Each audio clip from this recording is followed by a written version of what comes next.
Hello ladies and gents and others, and today I am so excited to talk about all the Danmeis I've been reading for the last 5 weeks. Danmei is literally my favorite things to do. Reading Danmei really inspired me to start this channel. I don't know anyone who reads Danmei in my normal life, so I was like, I need a channel. I need to talk to somebody about these Danmeis because they're awesome. To start off with, let's start with the one that I have finished reading. Transmigrated to become the tyrant's male concubine. This Danmei is completed. It is best in the ancient time. It's historical. It has Empreg as the main tag and also system. It is about Wenxi who transmigrates into a book where the fourth prince is supposed to eventually rule the country. Wenxi is a cannon fodder of a family where he's being sacrificed to the disabled evil crown prince. The marriage is initially arranged between Wenxi's brother and the crown prince, but for some reason the brother finds a way out of it because he doesn't want to marry someone who's disabled, who's evil, who's not very liked, and has a very low chance of actually being the king. So when she then ends up marrying into the crown prince palace, so we see him as the concubine and how he interacts with the crown prince and how they eventually get together. I think that's where I can stop without talking about the spoiler. The thing about Wenxi is he actually has a system. So if I was Wenxi, I would literally rule the world. You actually have a system that tells you the future, it's a book, you know what's gonna happen. If I was Wenxi, I would literally rule the world. Let's start with the good things about this novel. Firstly, there is Easter eggs that the writer puts throughout the story. If you pay attention, you can kind of work out what the twist will be. So I really like that this story, the writer didn't just write a historical drama. They kind of thought about a twist right at the end, and I feel like they wrote backwards. You kind of want to finish reading because you want to know if you are right. It's a really nice coherent piece of work. I love the setting. I love arranged marriage. I do like historical setting, forced arranged marriage, palace dramas. As someone who in real life watches period, palace, historical Chinese dramas, this setting is literally my favorite. This is why I'm giving this novel 7 out of 10. And I'm gonna explain why it's not a 10 out of 10. Now, the bad things. Unfortunately, for the writer to get to the end that they want, they kind of make unnecessary scenes right at the end of the show. Gets a little bit draggy. The last 5 chapters are very draggy. They were just wanted bad things to happen for the sake of bad things happening so that they can get their desirable outcome. I didn't really like that. And right at the end, while things are wrapping up, some of the scenes that were happening, the main character was not there. So it was kind of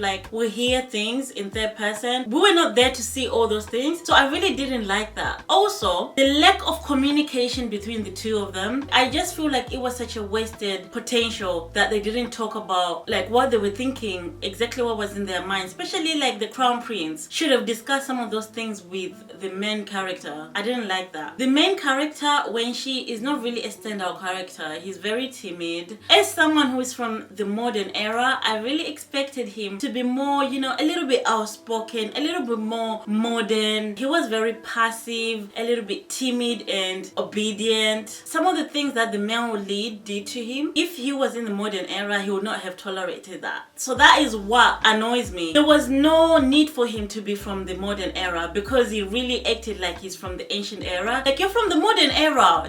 People speak up here. You know that you can stand up for your rights. He never did that. The tags do say that timid protagonist. So the writer does warn us. But for me, it was still kind of irritating and annoying. There is a scene where he doesn't want to drink some medication. And at this point in the story, it has been established that the crown prince loves him, would die for him, would do anything for him. One of the 7 kind of forces him to drink this medication, and he's like, I don't want to drink this medication. And the 7 just literally holds him. This is just a 7. This is just a maid. He holds him and he forces medication into his mouth. And I was literally, this is a 7. You wouldn't even do that in the modern era. So why are you letting a 7 do that to you? After that scene, he just kind of get over it, and he's just he's angry for 2 minutes, and he just gets over it, and he's just oh wow, that happened. I guess it's my fault. If I was him, I would have gotten that 7 punished in some way. So yeah, I was fuming, I was angry. Overall, I really didn't like the main character and his attitude to things. He's someone that I will probably forget. As someone who watches a lot of ancient historical media, I got annoyed that the palace drama was not included in the full scale because the main character was busy just being pregnant most of the time. He was not involved. So he wasn't really involved in the running of the country. He wasn't involved in what was happening in terms of politics or the people. He didn't even care. He didn't care because he was just pregnant the whole time.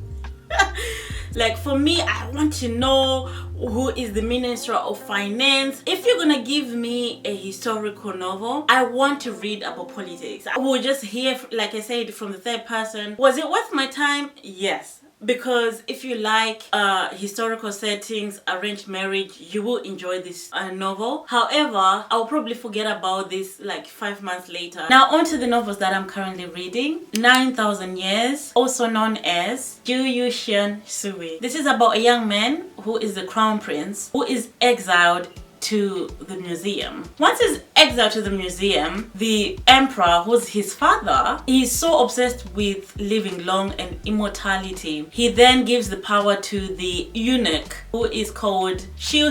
Xiu is actually in love with the crown prince. So Xiu then has so much power. The emperor is so busy just being high on drugs. So Xiu now seizes all the power and then he's like, I'm gonna go and get my boo. So he goes back to the museum where the crown prince is exiled at. So this museum is more or less like a grave. So he gets him back into the palace. As he is about to be crowned the emperor, Shishu then tells the crown prince exactly what he wants, which is, I want to be with you. But then he's an eunuch, you know, so I don't know how that would work. As the scene is happening, the crown prince is then transmigrated to the past where he was crown prince before he is sent to the museum. So before all the political intrigue happened and before the eunuch has any power, before he even enters the palace. And then now he wants to prevent all the things, the bad things that have happened, because now he knows the future. He wants to make it so that he's not put back to the museum. So he kind of finds the Shishu, and this is before the thing is cut off. Just before it's cut off, he finds him and then he kind of gives him a position. The cutting of the doesn't happen because he knows in the future the eunuch Shishu is going to have so much power. He wants him to be on his side, and also he's aware that Shishu wants him, so he's using that to his advantage. Let's start with the good things. Historical setting is palace, intrigue, and also in this we are actually involved with what is happening with the politics, with the different departments. We kind of see what is going on. There's never a time where I just get bored. There's always something happening. The translation on this novel is actually like chef's kiss. So now let's talk about the bad things about this Danmei. Firstly, it is the dynamic between the crown prince and the supposedly eunuch. It's very weird. They're very kinky people. There's this very weird sexual tension happening between them. For example, there's a scene where the main character, who's the crown prince, gives Shinshu his handkerchief. The male lead then goes to his room with the handkerchief and self-pleasures himself with the handkerchief, and he's imagining the crown prince and he smells the handkerchief and he uses it often, and the crown prince finds out what he's doing with the handkerchief, right? He's self-pleasuring himself with the handkerchief and he gives him another handkerchief. It's just weird. It's just weird. The male lead, Shinshe, is so obsessed with the crown prince that every breath he takes is dedicated to the crown prince. His reason to live is the crown prince. He's obsessed with the crown prince to the point where even seeing his ankle or his elbow, or like seeing, like, even if, like, let's say the prince just goes like this and he mistakenly sees the crown prince elbow, or like he sees the ankle, he sees like even like something, this man is gonna run. He's gonna run to his bedroom and self-pleasure himself. Yeah, it's kind of that kind of Danmei. It's very weird. I find myself taking like a mini break when I'm reading this novel because I find it very outrageous. I will continue reading this, but I will say the kink is strong, and I don't even know, bro. I don't even know. If you're reading this novel, please tell me what you think, and if you've not read it, just check it out for the first like 5 chapters. Come back to this video and tell me what you think. The next novel I have actually just started reading is called Undead. Now Undead is 99 chapters. It's already completed. It's action-packed, zombies. It is more, I would say it's modern. It's a little bit fantasy as well. It's a Omega verse, and we love Omega verses. We love Omega verses. I have just started this novel, so I won't give it a rating yet. I've only read 3 chapters. On to what it's about. I'm just gonna talk about the first 3 chapters. And so it's about a zombie apocalypse that has just happened. There's zombies everywhere, and our main lead wakes up to find that he has been kidnapped, and he doesn't have any memories of where he is or what has happened. So he's in like a confined area. They then pick him up. As they're walking to the elevator, he then wakes up and then kind of hears the conversation of what's been happening, that he's an Omega who's been kidnapped. Realizes one of the people in the elevator has a gun. He kind of takes the gun. He then kind of, I don't know, he shoots and kind of like, I don't know, gets out of that situation very quickly. And he's like shooting everywhere. He's shooting. He's like running out of the elevator. He runs out onto the window of the building. Like it's a high rise. He's shooting. He looks out and he sees that there's like zombies everywhere. Like literally the building is surrounded by zombies. Like even if he jumps out, like there's zombies everywhere, and they're making their way up because the zombies know right at the top of the building there is people. Okay, so the people, they're like, oh my god, you are an Omega, come with us, we will protect you, look, there's zombies there. He's like, oh hell no. He kind of jumps out of the window onto the zombies, shoots all the zombies, gets into the car and drives off. The people in the building go up the elevator and they go up to the helicopter, and they kind of leave the building because they have to get out of there because there's zombies everywhere. That is the premises of what I've read so far. It is so exciting, action-packed. My guy, he's so badass, guys. I'm very intrigued to find out what he used to do before he lost his memories. All we know right now is that he's an Omega and he needs to survive. I'm not a really big fan of zombie setting, so I'll see how I feel about this one, but I really like the main character so far. On to the next one. So if you've been active in the BL community as of recent, you know how Kiss Me Liar has been very popular.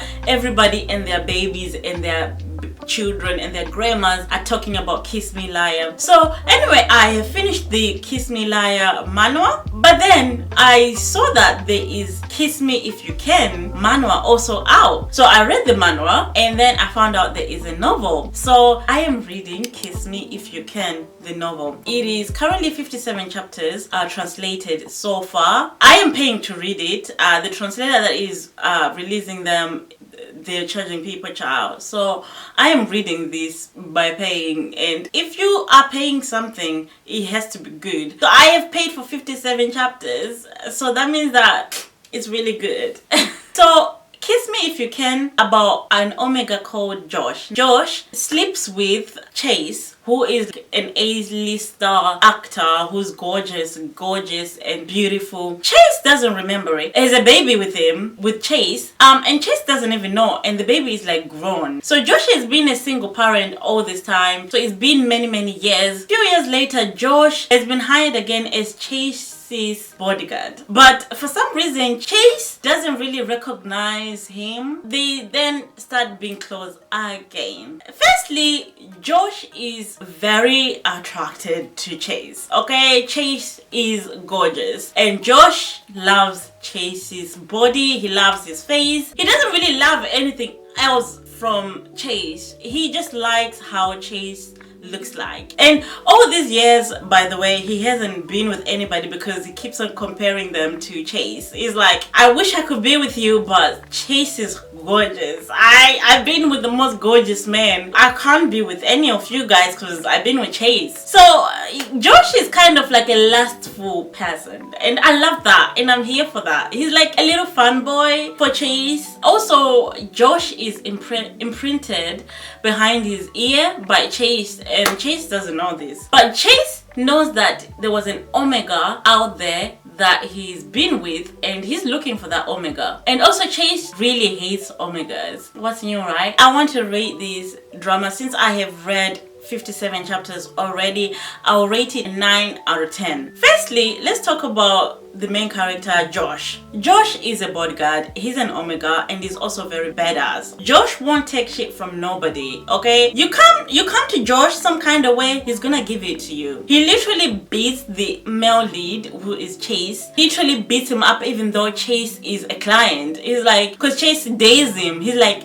I dare you to beat me. And he's like, say less. And then he beat him up. It was so funny because I was like, firstly, he's an Omega. Firstly, this is a client. And firstly, you are his bodyguard, but you are beating him up. I was like, Josh is literally my favorite male character right now. And later on, we hear that if he had gone full on power, if he had given his all, Chase, even though Chase is an alpha, he would have lost. He would have lost badly. He's an Omega, but he was literally like not putting his full power while he was beating him up. And I just love characters like this. Also, I love that Josh, although he's like a single parent, he's an Omega, he's got like a family that supports him in terms of babysitting, and he's not like sad that he's a single parent. He's happy to raise his child on his own.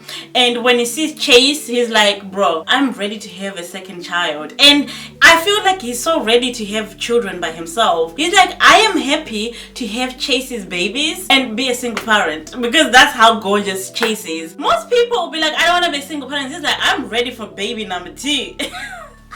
I was laughing, guys. I was laughing when I was reading this. I was like, bro, that is lust. Josh is in lust with Chase. Actually, Chase is a piece of trash. Josh is not really attracted to Chase as a full human being. He doesn't really care about that right now, but he just cares about Chase's looks. As for Chase, right now, there's nothing that I love about Chase, and I'm hoping that there's a reason why Chase is a piece of trash, because he just has a very bad personality. He's so demanding. I'm just hoping that we'll get a backstory of why Chase is such a bad character. But overall, this novel has me laughing, it has me giggling, it has me blushing, it has me surprised. It has me very surprised. So those are the novels that I'm currently reading.